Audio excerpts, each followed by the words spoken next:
Hoje, então, sexta-feira, dia dos nossos estudos da Revista Espírita. Na semana passada nós não tivemos, por causa do feriado. Bom dia, gente. E então hoje nós retomamos o nosso ciclo de estudos da revista. Nós estamos então no mês de fevereiro de 1859. Né? Na semana retrasada, então, nós estudamos sobre os agêneres, né? Então, um tema bem interessante, porque é algo que realmente nos chama a atenção, a materialização de espíritos. E nesse processo há a necessidade de um estudo mais apurado, com um olhar mais científico, para nós diferenciarmos o que é, no nosso caso, por exemplo, nos estudos doutrinários, quando nós falamos sobre a visão, né, ou seja, a vidência, e quando nós falamos sobre a materialização, e quando nós falamos sobre os agêneres, que é a presença realmente dos espíritos de uma forma tangível, ou seja, de uma forma concreta, de uma forma palpável, de uma forma real. Então, Kardec dedicou esse artigo para esse tema, e nós vamos aqui então continuar no artigo seguinte. Vai estar assim um tema um pouco, eu achei assim que foi um pouco até maçante, né? Não sei se vocês concordam, né? Porque era uma coisa muito técnica, Kardec então explicando sobre algo que foge um pouco aqui da nossa realidade, do nosso cotidiano, mas no fim das contas a gente acabou estudando, estava ali no nosso roteiro, então nós não fugimos dele. E o interessante agora, né? Claro, Kardec sempre muito atento a essas questões. Ele então, só para a gente poder ter uma ideia aqui, né, ele publicou assim do Agênere: todos sabem que no número das manifestações mais extraordinárias produzidas pelo Sr. Home, já falamos sobre ele, né, Daniel Douglas Home, estava a aparição de mãos perfeitamente tangíveis, que cada um podia ver e apalpar, que pressionavam e apertavam, mas que de repente não ofereciam senão o vazio quando queriam pegá-las de surpresa. Eis aí um fato positivo que se produziu em diversas circunstâncias, atestado por numerosas testemunhas oculares. Então, não apenas uma mão, como é presenciado aqui, como produzido pelo Sr. Home, mas também o espírito de corpo completo. Né? Quando nós já estudamos sobre ela, Eusápia Paladino, que era uma médium lá da Europa, ela era uma médium de efeitos físicos, e o espírito Kate King, que era uma jovem, se materializou de uma forma agênere, como Kardec descreveu para nós, tendo todas as características de um ser humano. Então, com a aparência, com tato, com temperatura, com pulsação, inclusive, né, foi registrado por William Crookes lá no início do século XX, final do século XIX, naquele período. Então, os agêneres tornaram-se um objeto de estudo também da doutrina espírita. Fiz essa referência porque o próximo artigo, meu amigo Hermann, que é o artigo aqui da nossa revista, traz para nós também um tema relacionado com os agêneres. Então Kardec, claro, né, colocou na sequência, primeiro explicando o que eram os agêneres, depois trazendo um fato que ilustrava esse fenômeno. Então vamos lá. Meu amigo Hermann. Sob esse título, o Sr. H. Lugner publicou, ou Lunier, né, se preferir, então deve ser H. Lunier, publicou no folhetim do Jornal dos Debates, do dia 26 de novembro de 1858, então, novembro de 58, nós estamos em fevereiro de 59, então 3 meses depois, Kardec trouxe esse artigo. Uma espirituosa história fantástica, no gênero de Hoffmann, e que, à primeira vista, parece ter uma analogia com os nossos agêneres e com os fenômenos de tangibilidade que acabamos de falar. Sua extensão não nos permite reproduzi-la na íntegra. Limitar-nos-emos a fazer-lhe a análise, observando que o autor narra essa história como um fato de que tivesse sido testemunha pessoal, estando, dizia ele, vinculado por laços de amizades ao herói da aventura. Esse herói, chamado Hermann, morava numa pequena cidade do interior da Alemanha.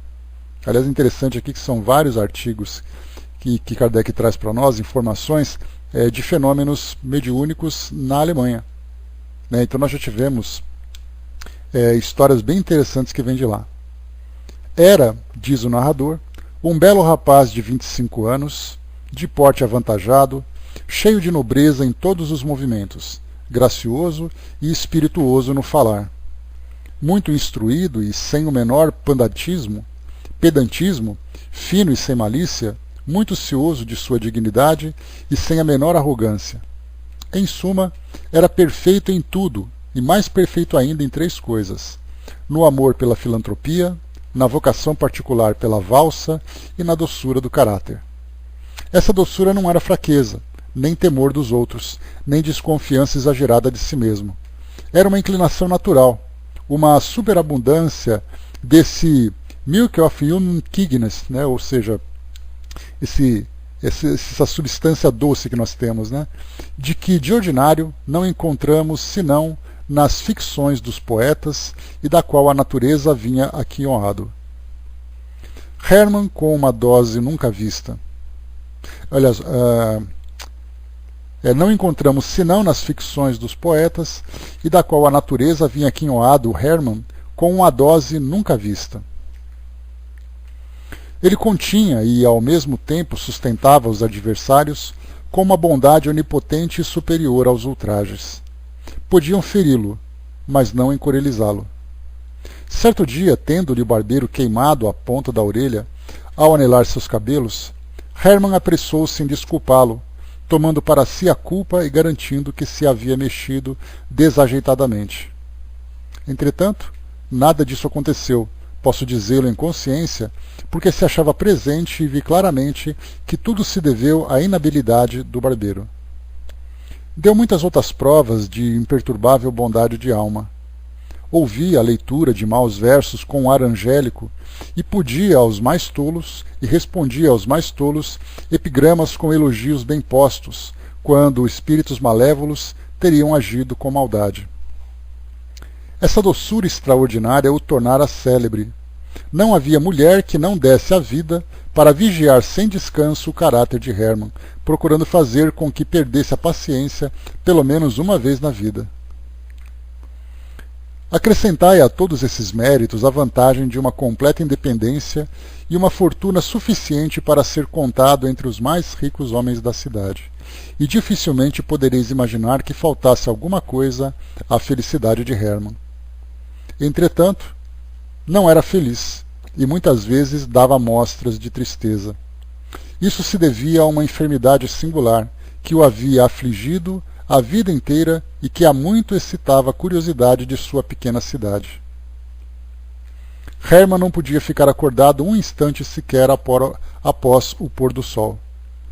Quando o dia se aproximava do fim, ele era tomado de uma languidez invencível e pouco a pouco caía num torpor que nada podia evitar e do qual ninguém o tirava.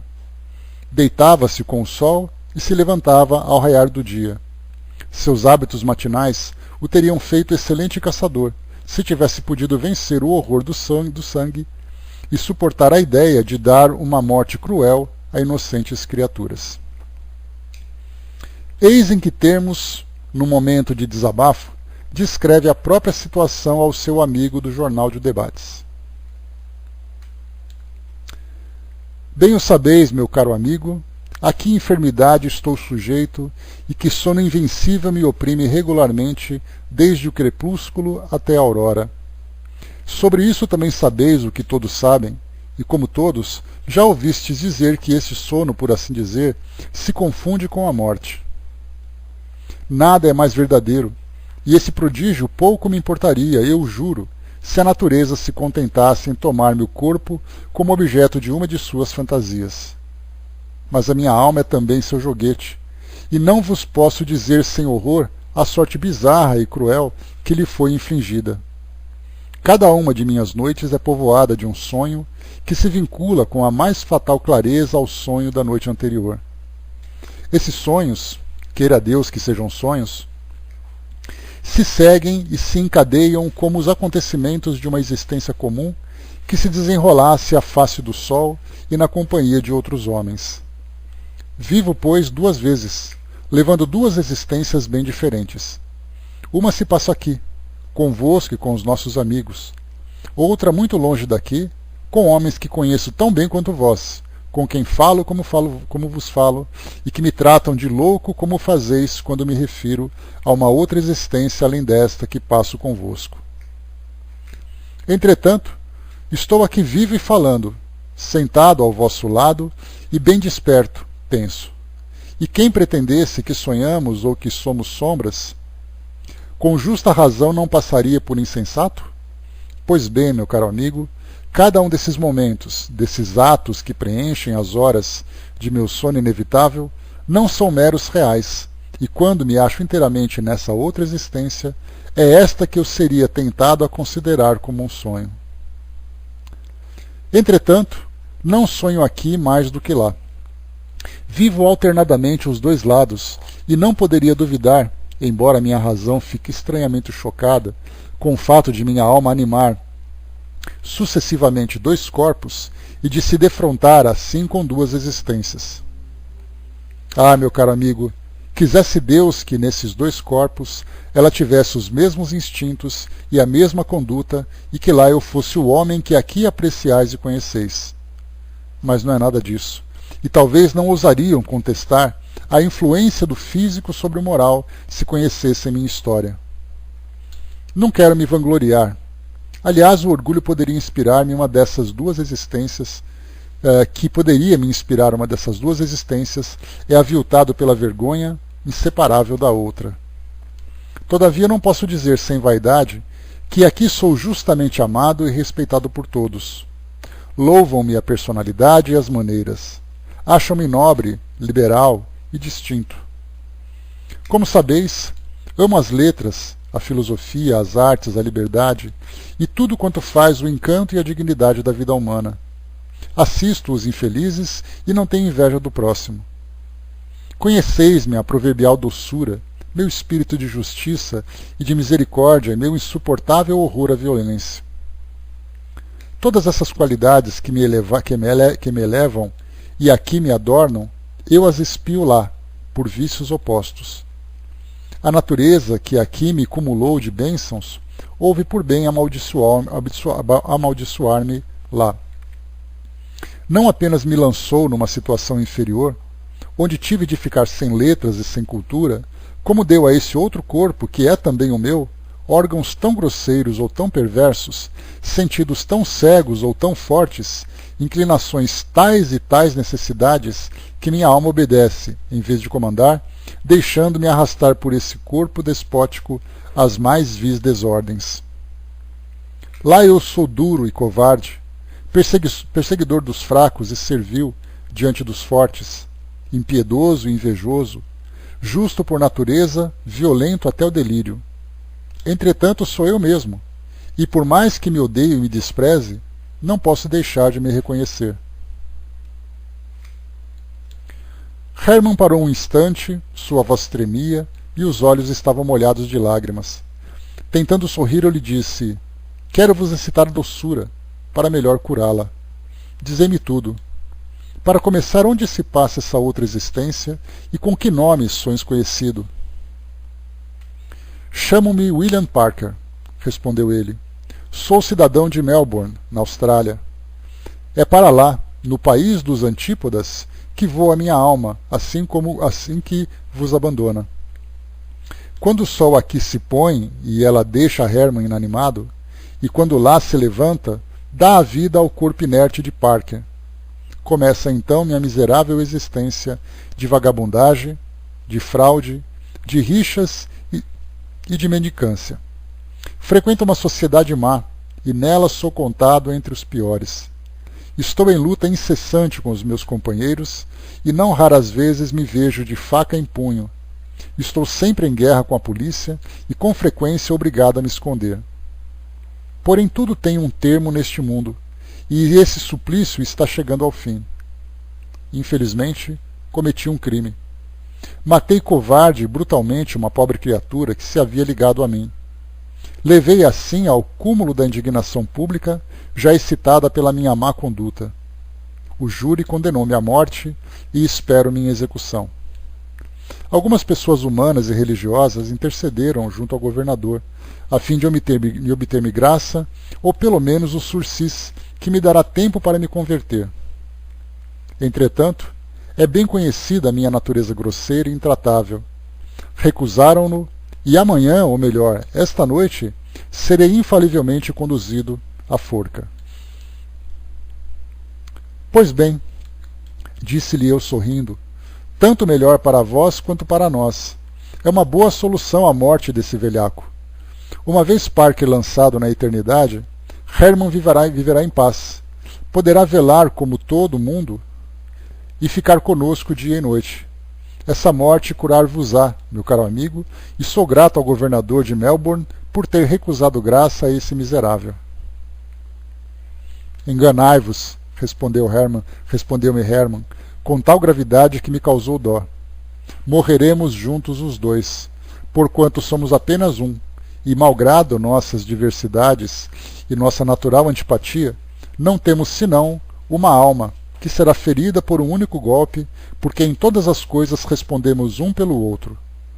Acreditais, então, que Parker ainda estaria vivo se Hermann não tivesse sentido que tanto na morte como na vida eles eram inseparáveis?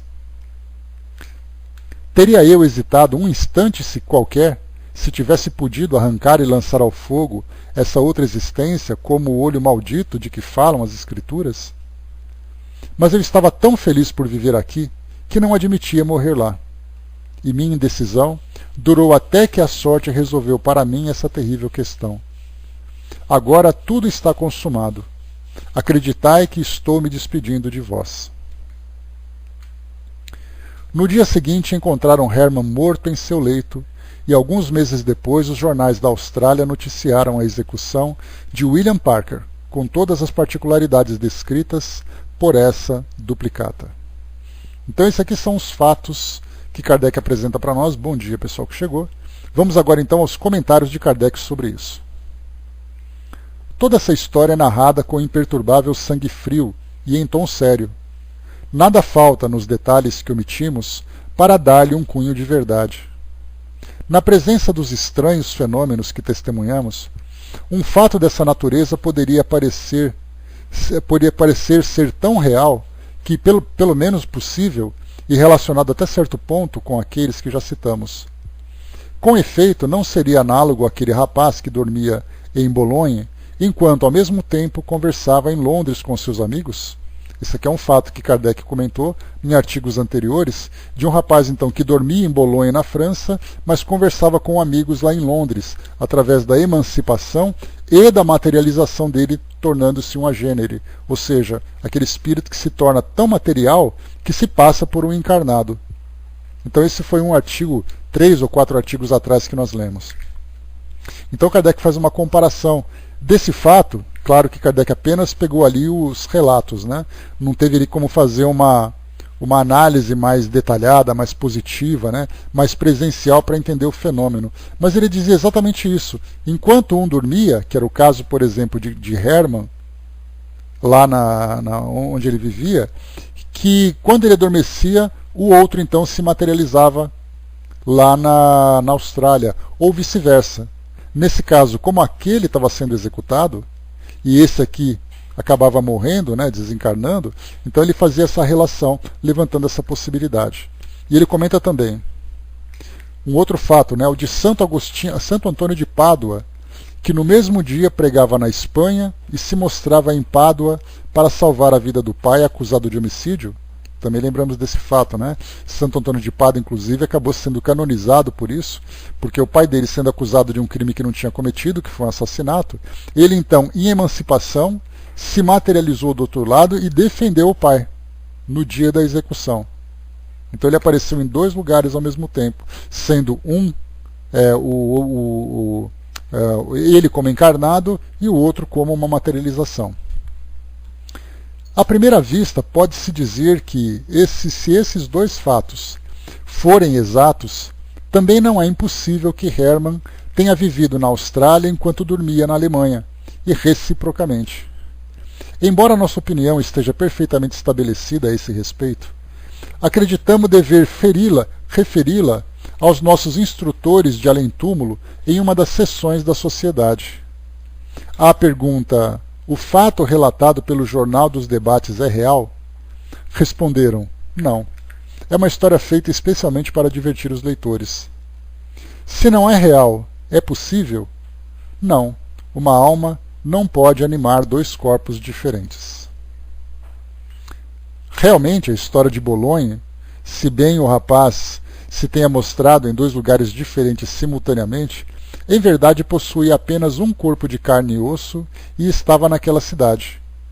Em Londres, é aquele fato já que eu comentei com vocês anteriormente, né, de Bolonha e também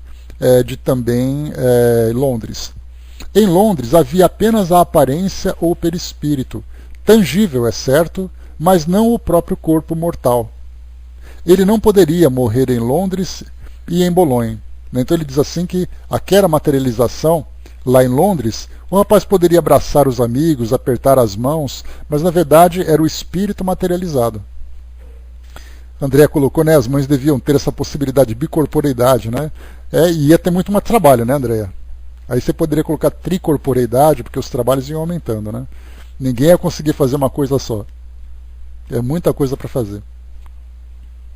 Hermann, ao contrário, conforme a anedota, teria realmente dois corpos, desde que um foi enforcado em Melbourne e o outro enterrado na Alemanha. A mesma alma teria, assim, se defrontado com duas existências simultâneas, o que, conforme os espíritos, não é possível. O fenômeno do gênero, do de Bolonha e de Santo Antônio de Pádua, embora muito frequentes, são, aliás, sempre acidentais e fortuitos no indivíduo, não tendo jamais um caráter de permanência, ao passo que o pretenso Hermann era assim desde a infância. Entretanto, a razão mais grave de todas é a diferença de caracteres. Seguramente, se esses dois indivíduos não tivessem sido senão uma só alma, essa não poderia ser alternadamente a de um homem de bem e a de um bandido. É verdade que o autor se baseia na influência do organismo. Nós o lamentamos, se tal é a sua filosofia, e ainda mais que procure dar-lhe crédito, porquanto seria negar a responsabilidade dos atos. Semelhante doutrina seria a negação de toda moral, porque reduziria o homem à condição de máquina. Então aqui uma história bem intrigante, uma história interessante também, mas que na verdade não passava de um conto, né? Na verdade, um roteiro de um bom filme de meio de terror, meio de suspense, né? Tipo O Médico e o Monstro, ou então O Incrível Hulk, né? Seja lá como queiram. E nesse caso, então, era um homem que vivia duas vidas divididas. E a personalidade, nesse caso, acabaria sendo transferida de um corpo para outro no decorrer do dia. Ou seja, quando anoitecia num lugar, o outro então se manifestava do outro lado, ele ficava alternando. E também trazendo para nós a característica de duas personalidades diferentes, mostrando aquela natural dualidade entre o bem e o mal no mesmo indivíduo. Então, é importante o que Kardec trouxe para nós, embora seja um conto, seja algo bastante curioso, não deixa de ser um fato que nos serve de referência para estudos filosóficos a respeito da personalidade humana, da realidade do espírito, da realidade dos fenômenos que o espírito pode vivenciar. Porque, dependendo do alcance desse jornal, essas histórias vão, então, se tornando, né, uma lenda urbana. E cada um, então, acreditando nos fenômenos mais variados, mais absurdos. Vocês se lembram da loira do banheiro? O famoso conto que tomou conta aqui do Brasil na década de 1980, 70 na verdade, né? Final de 70, começo de 80. Então isso se tornou uma lenda urbana. E nesse caso a gente precisa explicar exatamente como Kardec coloca, né? E perguntou aos espíritos. Poderíamos perguntar assim numa reunião mediúnica. A lenda da mulher, da loira do banheiro, é verdadeira? Os espíritos poderiam responder como responderam para Kardec. Não. Mas depois ele fez outra pergunta. Mas é possível aquilo acontecer? No caso dessa lenda da loira do banheiro, sim, é possível. Tanto que nós temos no Livro dos Médiuns aquele capítulo que trata dos lugares assombrados. Então aquele espírito vinculado a alguém, vinculado a alguma circunstância, vinculado a um lugar, sempre vai trazer para nós essas pendências que os espíritos então ficam presos naquela realidade que eles criaram, muitas vezes vinculados aqui ao mundo material. André colocou ali, né, um conto muito interessante, porque lendo custei acreditar que pudesse ter acontecido. A gente começa a ficar intrigante, né? Qual será o fim dessa história? Não se baseia em nada do pouco que conheço da doutrina. Pois é, né, o que Kardec coloca inicialmente foi: esse conto foi apresentado, vamos agora analisá-lo como ele fazia. A Namone colocou: nesse artigo me fez lembrar da novela Irmãos Coragem, onde a atriz Glória Menezes tinha 3 personalidades. Né? Essa história também das personalidades, Namone, também é um tema estudado pela doutrina espírita. E aí então a gente coloca: essas personalidades dizem respeito a uma influência espiritual ou a um distúrbio psíquico de múltiplas personalidades. E aí nós temos um distúrbio psiquiátrico, na verdade. Né? Então nós temos os dois lados, e por isso, né, que a psiquiatria foi a primeira especialidade médica a se aproximar da doutrina espírita, porque via exatamente estados de loucura, distúrbios de personalidade, e aí então começaram a perceber que isso não era apenas uma doença psicológica ou psiquiatra, mas era algo relacionado também com influências espirituais, chegando então a estudar sobre possessões, estudar sobre obsessões. Então, até hoje esse tema ainda é de debate, se essa questão das personalidades dizem respeito a algo psiquiátrico, orgânico ou algo espiritual. Aí teríamos que falar com os especialistas e saber exatamente qual a incidência desses fatos, né? Na história dos estudos mediúnicos, para saber exatamente se isso é comum ou se não é, qual a incidência disso também na própria psiquiatria. Aí teríamos que falar com um especialista, mas de fato isso acontece. Eu cheguei até a publicar também lá na nossa fanpage do espiritismo.net uma inglesa que tinha várias personalidades. Eu vou até pegar aqui agora só para a gente poder complementar isso, só um instantinho então. Vou colocar aqui de novo, voltando à gravação aqui.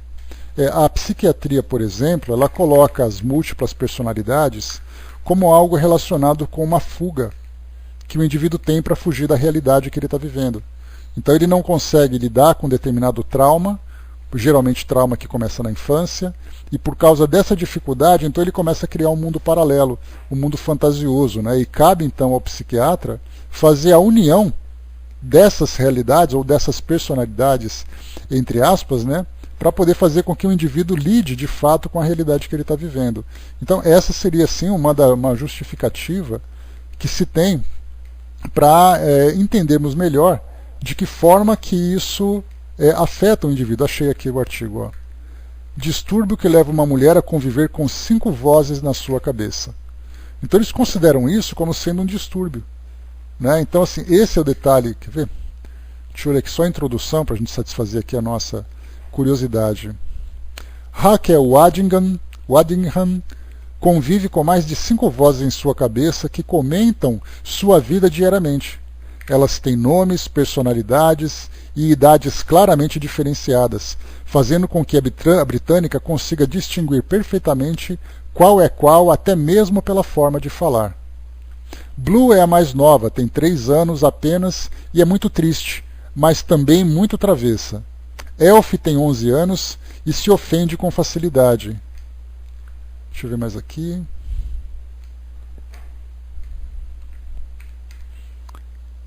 Só um instantinho. E desde os 18, Rachel escuta 3 homens em sua cabeça, comentando e criticando tudo que ela faz, como se fossem cientistas em um experimento observando como ela age. Raquel é estúpida, ou não vale nada, por que não se suicida?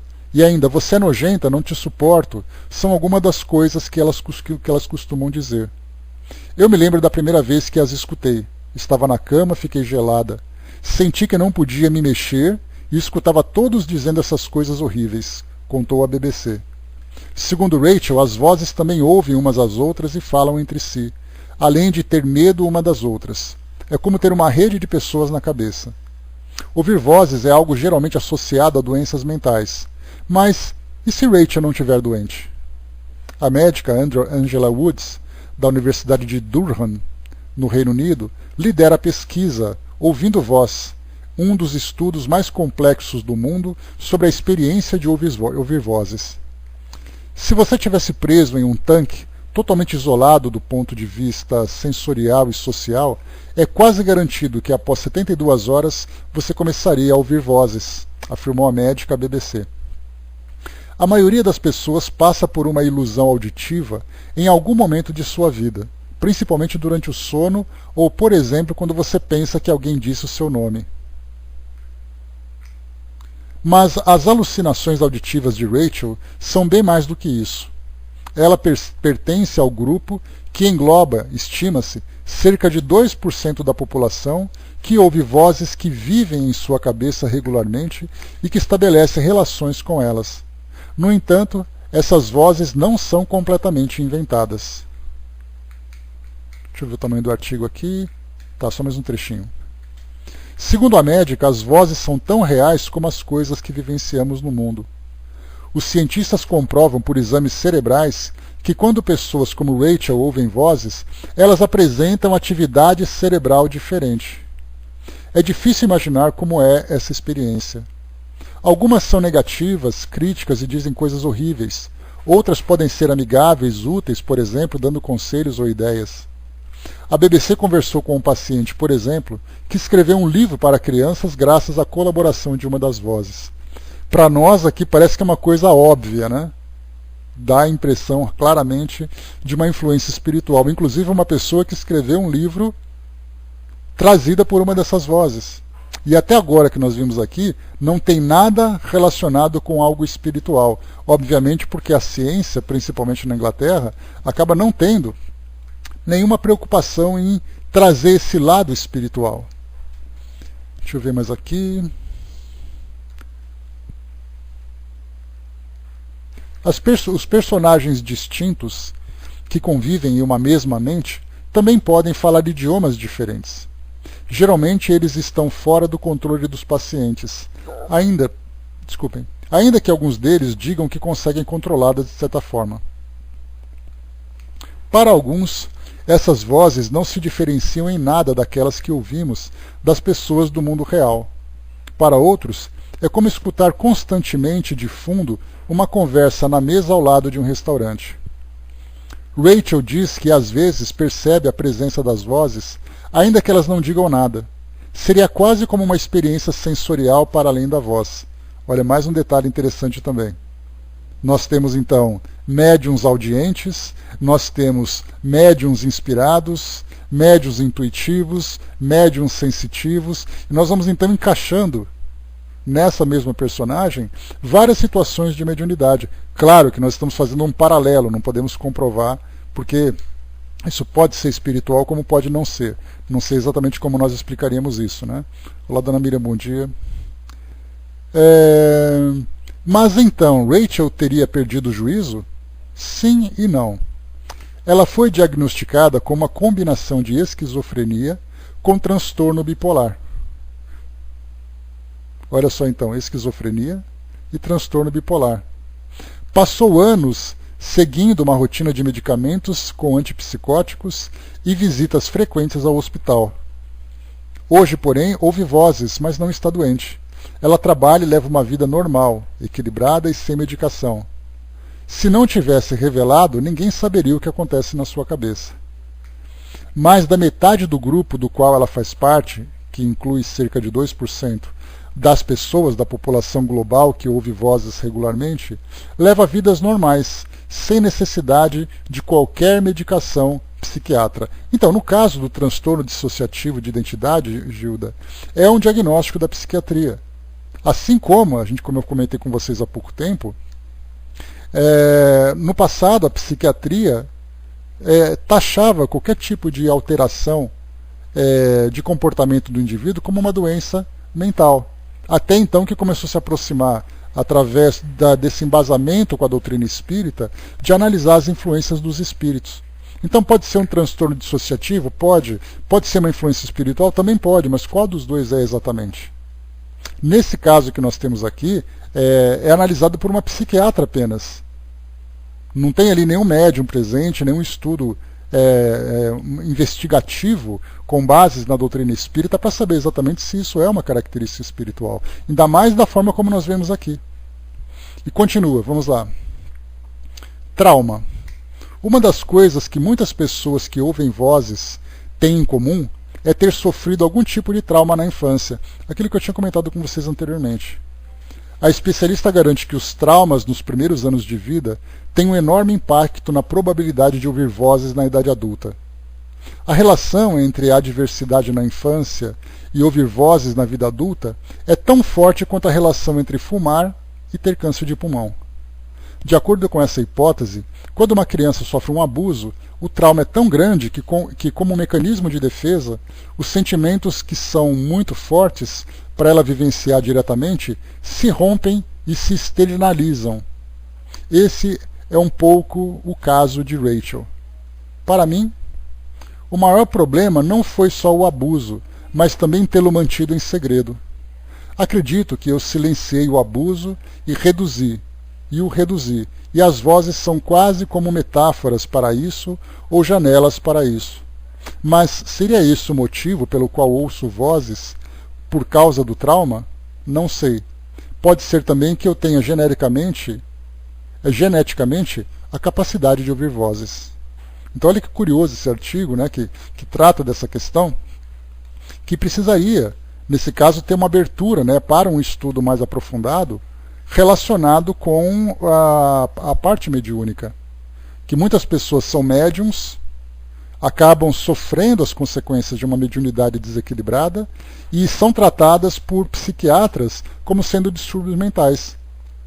O próprio Chico Xavier era taxado de alguém que sofria distúrbio mental. Então olha só, que interessante, né? Dudu colocou nesse processo pode ser esquizofrenia ou uma mediunidade hiperostensiva? Pode. Né? O detalhe é fazer o estudo sobre esse caso. Né? Conceição colocou, meu sobrinho mudava a sua voz, parecia a voz de filme de terror. Né? Precisa ver exatamente isso aí, qual é a causa disso tudo. Mas para analisar essa causa, precisa então ter aquela abertura por parte dos cientistas, por parte da família, para buscar essas opções. Que pode ser isso, pode. E se for apenas uma mediunidade? Foi o que aconteceu, você se lembra que eu contei?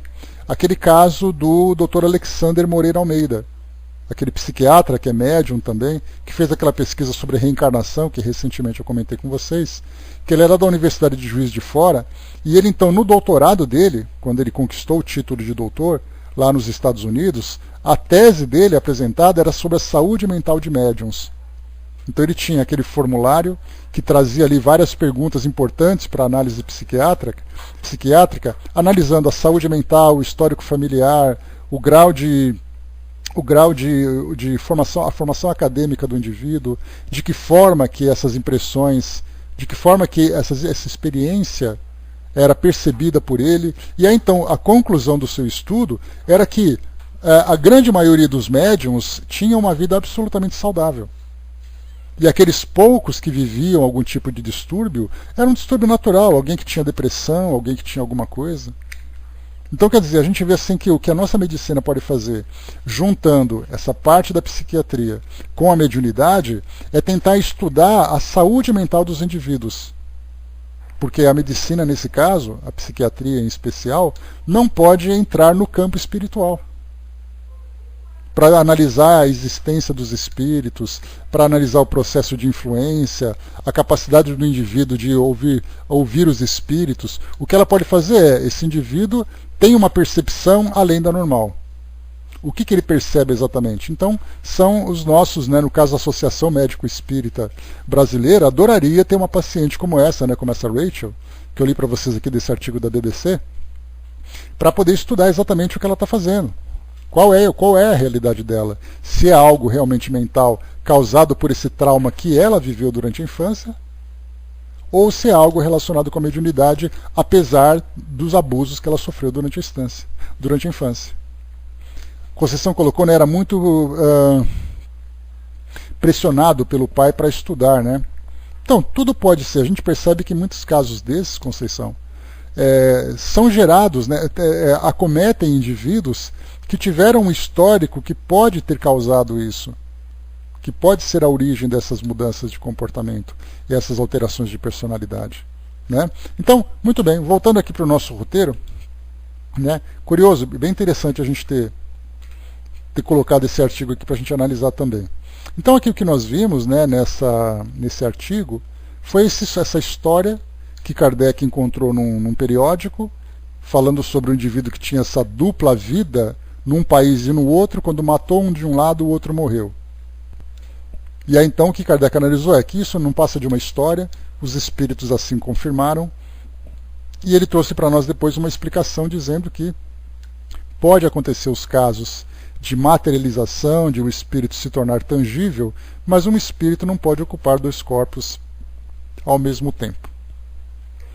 Seguindo aqui para nós. Próximo artigo, espíritos barulhentos. Como se livrar deles?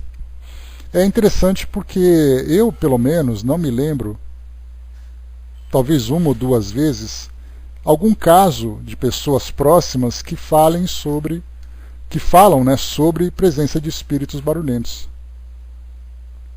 Talvez assim um fenômeno que aconteceu, uma lâmpada queimou, uma gaveta abriu, né, Andréa?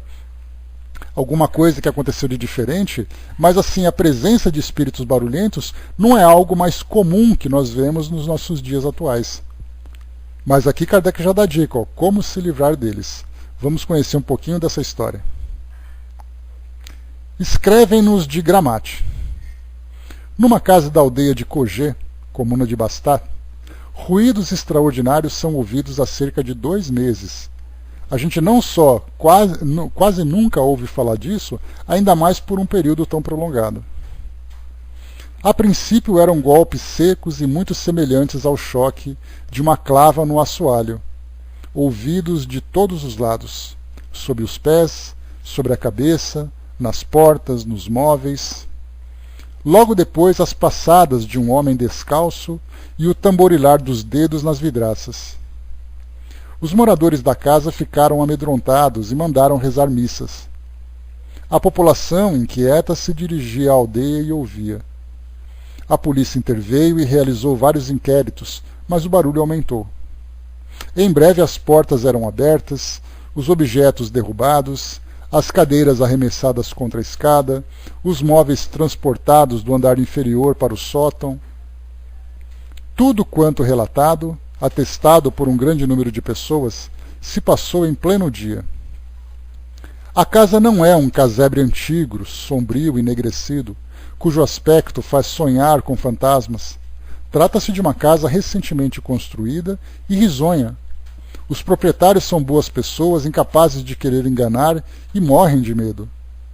Entretanto, muitas vezes, pensam que ali nada existe de sobrenatural, procurando explicar tudo quanto se passa de extraordinário pela física ou pelas más intenções que atribuem aos moradores da casa.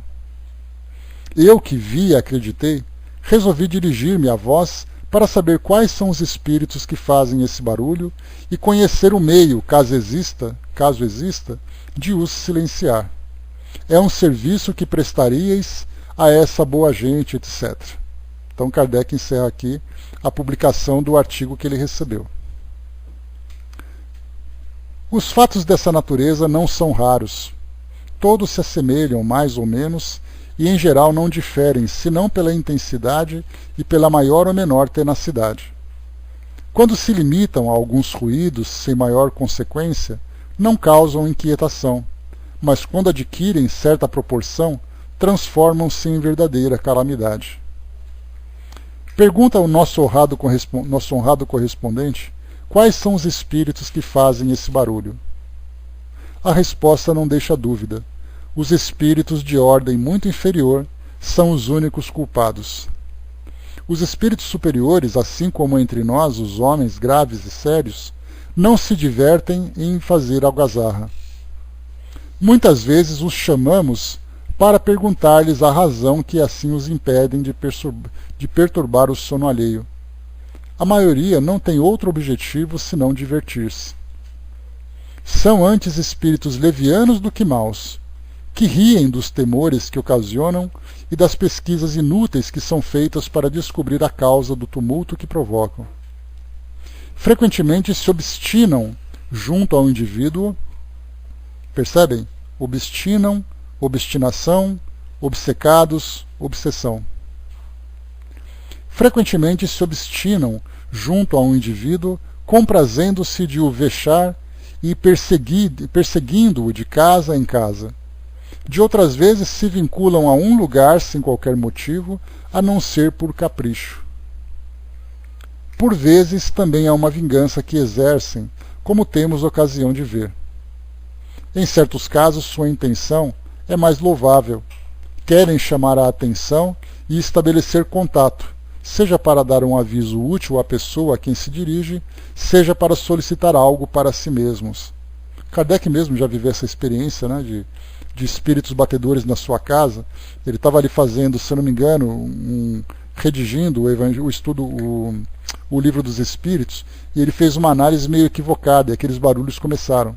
E aí então na sociedade ele perguntou, aquele barulho que estava fazendo era alguma coisa? Aí depois os espíritos diziam que é para chamar a atenção dele para algo que ele precisava corrigir, porque ele estava se desviando de uma linha correta de raciocínio. Então muitas vezes presenciamos alguns deles a pedir preces, outros a solicitar o cumprimento, em seu nome, de promessas que não puderam pagar. E finalmente, no interesse de seu próprio repouso, outros querendo reparar uma ação má cometida quando viviam entre nós.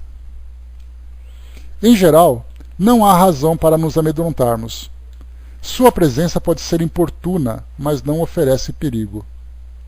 Então essa colocação de Kardec ela é certa, é inteligente, mas ela é pouco prática, né?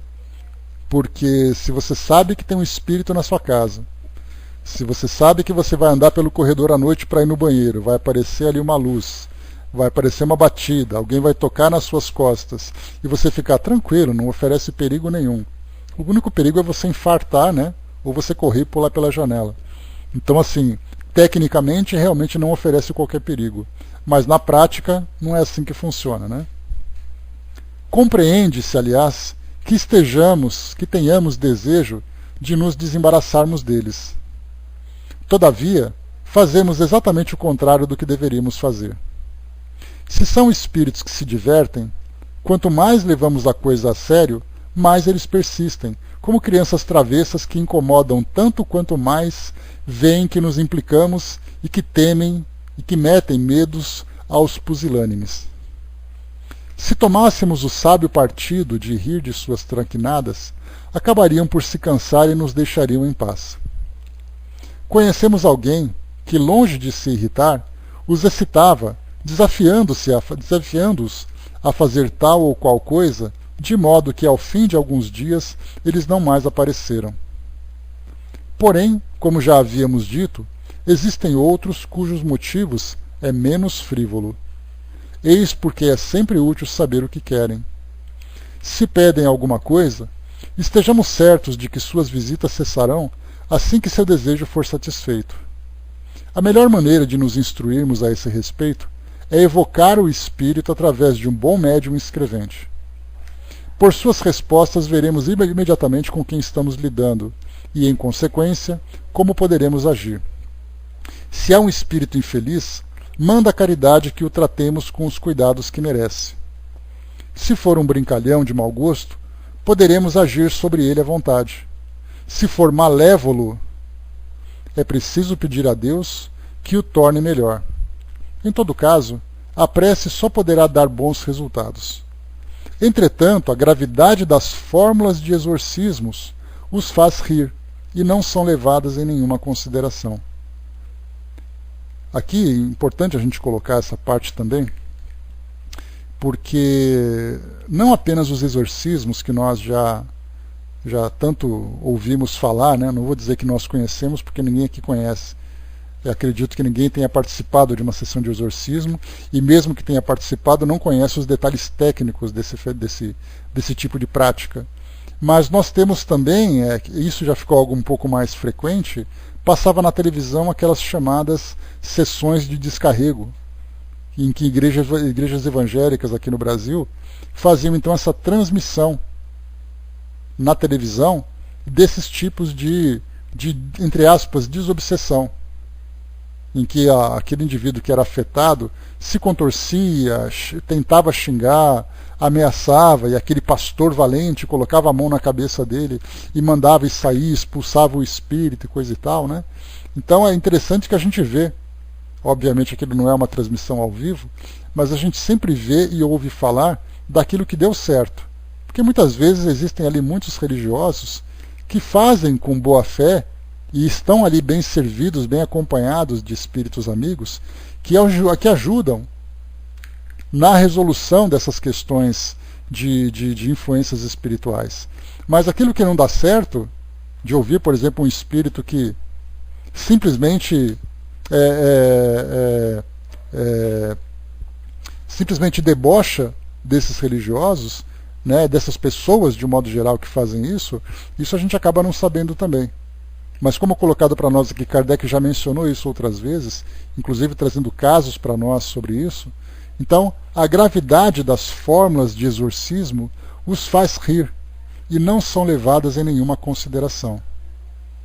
Então, são aqueles casos, né, que roupas, objetos, leituras, rituais, coisas que a gente vê na televisão, para muitos espíritos, na verdade, ali o que vale nesse processo de desobsessão, nós sabemos disso, é exatamente ali a qualidade moral do médium, ou a qualidade moral daquele que pode ser considerado o doutrinador.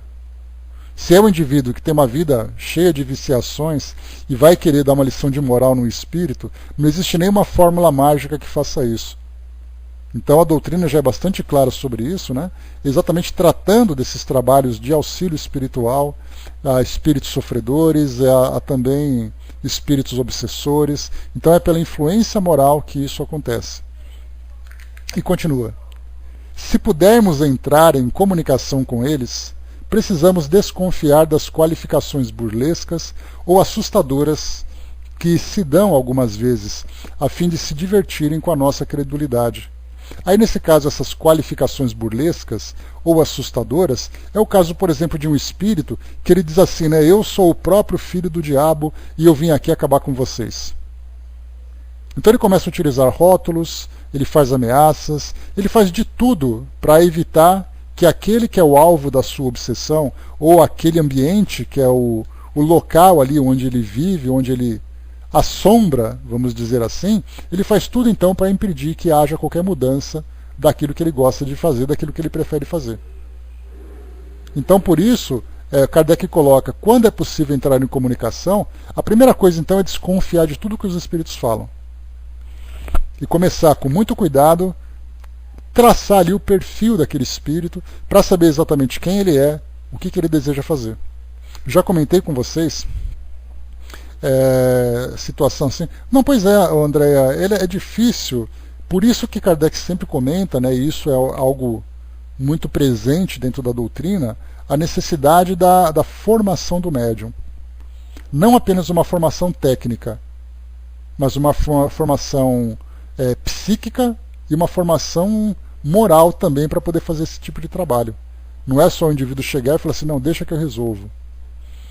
Então, por isso, a experiência é o fundamental, né?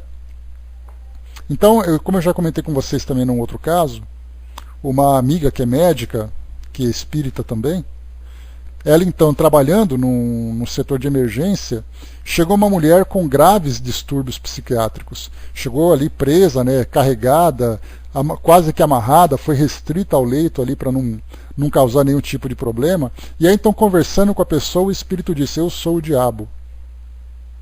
E aí ela disse assim, você não é o diabo e você sabe que eu sei que você não é. E aí então, conversando com ele, aplicando passes ali discretamente, né, colocou a mão no peito da paciente, começou a aplicar aqueles passes, a mentalizar, conversando, a pessoa foi se acalmando, e aí então a mulher voltou à consciência. Era um processo obsessivo. Nesse caso, a primeira coisa, o que aconteceria? Injetariam nela um tranquilizante potente, e a internariam na ala psiquiátrica, sendo que ali acontecia exatamente um processo de obsessão. Continuando, vamos lá. Em muitos casos, a dificuldade consiste em ter um médium à disposição. É preciso, então, que procuremos nos tornar um deles ou dialogar ou interrogar o espírito diretamente, de acordo com os preceitos que oferecemos em nossas instruções práticas sobre as manifestações. Então aqui é uma referência que Kardec traz daquele livreto que ele publicou em 1858, se eu não me engano, antes da chegada do Livro dos Médiuns. Porque o Livro dos Médiuns ele foi trabalhado depois. Então, aquela história que eu contei para vocês, né? Em 1857, nós tivemos ali o lançamento do Livro dos Espíritos, no dia 18 de abril. E aí, então, muitas pessoas ficaram interessadas em conhecer a doutrina espírita, mas mais do que isso, ficaram interessadas em participar de reuniões mediúnicas. Kardec, então, rapidamente lança um pequeno manual, trazendo ali algumas instruções básicas, e depois ele lança para nós, então, o Livro dos Médiuns, agora no seu formato completo. Mas, assim, a necessidade de lançar aquele manual para orientações práticas e rápidas foi uma necessidade pela grande procura que se teve. Então está aí a questão. E diz aqui Kardec ainda: esses fenômenos, embora executados por espíritos inferiores, muitas vezes são provocados por espíritos de ordem mais elevada, com o fim de nos convencer da existência de seres incorpóreos e de um poder superior ao homem, que foi o caso que nós vimos lá nas mesas girantes. Eram espíritos inferiores que faziam aquela bagunça toda, mas orientados por um grupo de espíritos mais elevados. E quando nós falamos espíritos inferiores, não pensemos em espíritos maus, espíritos que são completamente ignorantes, espíritos arruaceiros. Muitas vezes nós, por exemplo, na nossa condição atual, tendo a possibilidade de atuar diretamente sobre a matéria, podemos ser convocados, por exemplo, para ajudar na conscientização de um determinado grupo. Então, falar de espíritos inferiores e espíritos superiores, muito cuidado com essa análise. Porque dá a impressão de espíritos inferiores e aquele bando de espírito arruaceiro, tudo esfarrapado, muitas vezes são espíritos como nós. A questão de inferior e superior é uma questão de perspectiva.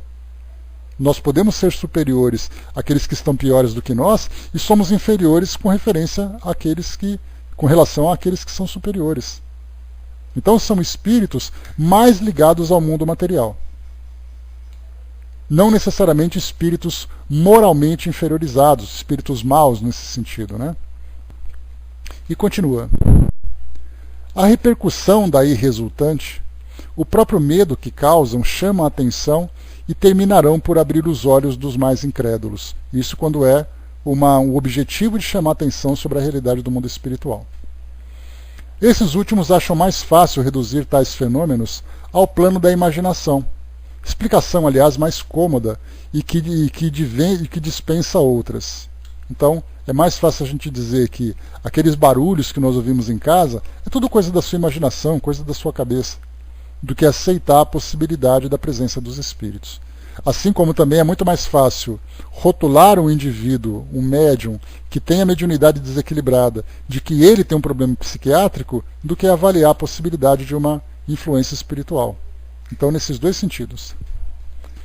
Entretanto, quando os objetos são revirados ou atirados à nossa cabeça, seria necessária uma imaginação muito complacente para se supor que tais coisas acontecessem, quando de fato não acontecem.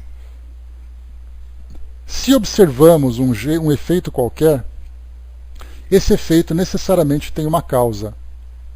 Se uma fria e calma observação nos demonstra que esse efeito, independente de toda a vontade humana e de qualquer causa material, se além disso dá-nos sinais evidentes de inteligência e de livre vontade, o que constitui o sinal mais característico, somos então forçados a atribuí-lo a uma inteligência oculta. Essa mesma colocação de Kardec a gente aplica naquele artigo que nós lemos. Se aquela mulher começa então a ouvir coisas que fogem da sua realidade, como o caso, por exemplo, daquele paciente que escreveu um livro que disse que foi inspirado por uma voz que tinha na sua cabeça, olha aqui então para nós de novo. Se uma fria e calma observação nos demonstra que esse efeito independe de toda a vontade humana e de qualquer causa material, se além disso dá-nos sinais evidentes de inteligência e de livre vontade, o que constitui sinal mais característico, somos então forçados a atribuí-lo a uma inteligência oculta. Quais são esses seres misteriosos? É o que os estudos espíritas nos ensinam da maneira mais peremptória, pelo meio que nos oferece de com eles entrarmos em comunicação. Além disso, fico pensando aqui agora, antes de continuarmos, se aquela mulher tivesse um centro espírita perto dela, passasse pelo atendimento fraterno, fosse encaminhado por uma orientação mediúnica, o que seria possível extrair daquele caso, né? Além disso, esses estudos nos ensinam a separar o que é real daquilo que é falso ou exagerado, nos fenômenos cujas causas não percebemos. Se produz um efeito insólito, um ruído, um movimento, a própria aparição, o primeiro pensamento que devemos ter é que se deva a uma causa natural por ser a mais provável. Então vamos lá. O que Kardec quis dizer aqui? Já estamos terminando inclusive esse artigo. Se por acaso nós temos um ruído, um movimento, uma própria aparição, a primeira coisa que nós devemos entender é como algo natural. Só que nós temos que entender que lei natural que rege aquele fenômeno. Porque do contrário, quando a gente fala sobre sobrenatural, místico, miraculoso, diabólico, aí então nós começamos a estimular a nossa imaginação por um caminho que é sempre muito perigoso. Então, se tem um ruído, qual a causa desse ruído? A primeira coisa que nós vamos procurar então são os fenômenos provocados por algo realmente material. Tem algum ruído? Vamos procurar qual é a causa desse ruído. O que está raspando em quê? Se tem algum movimento, o que pode ter provocado esse movimento? E aí então a gente vai excluindo. Foi aquele caso que eu comentei com vocês, de fotografias de supostas aparições que costumam enviar para o nosso trabalho lá do espiritismo.net. Então as pessoas mandam uma foto e dizem assim, olha, vocês podem me ajudar a entender o que é essa foto? Ou vocês podem explicar o que aconteceu aqui? A primeira análise que nós fazemos é, vamos ver qual é o problema com a sua máquina fotográfica. Vamos ver qual é o problema com o seu celular. O lugar que você estava tinha sombra, não tinha sombra.